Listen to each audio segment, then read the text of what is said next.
With rising geopolitical tensions around the world, the latest international arms exhibition in Malaysia, well, it's generated huge interest. Defence chiefs around the region are also attending the event as they look at boosting their arms spending amid worries about the possibility of regional conflict.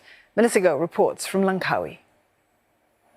It's military diplomacy on full display at the ongoing 16th Langkawi International Maritime and Aerospace exhibition.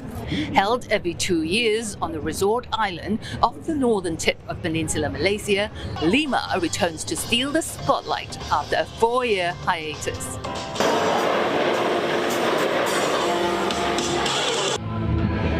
Now, with 5 aerobatic teams wowing the crowds, LIMA 2023 is by far the biggest, with more than 500 companies from some 30 countries showcasing their latest technologies, both their hardware and software. Some $4 billion of deals and pledges are expected during the 5-day event.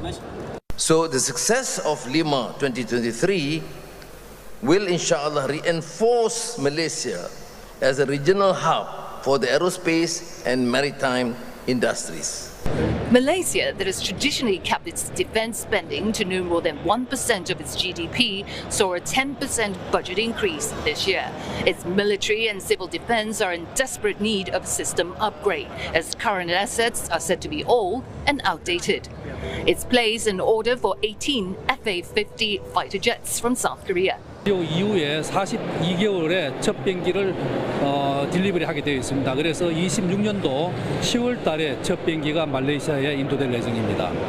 Indonesia, Philippines and Thailand have made similar purchases from Korea aerospace industries as defense spending rises amid global geopolitical tensions.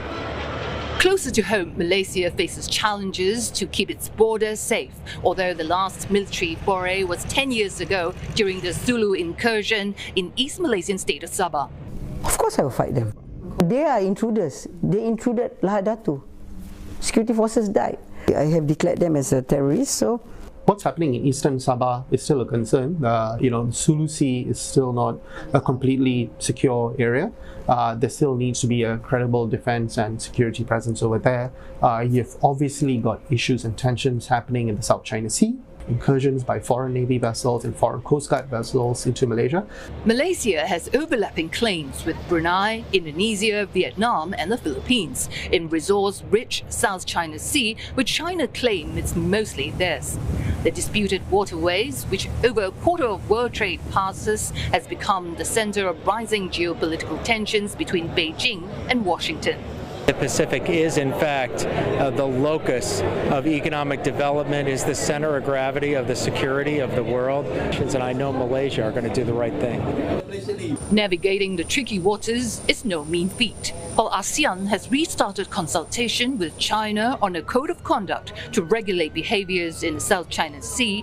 The risks of regional dispute becoming further entangled in the US-China rivalry are higher than ever. Melissa Goh, CNA, Langkawi.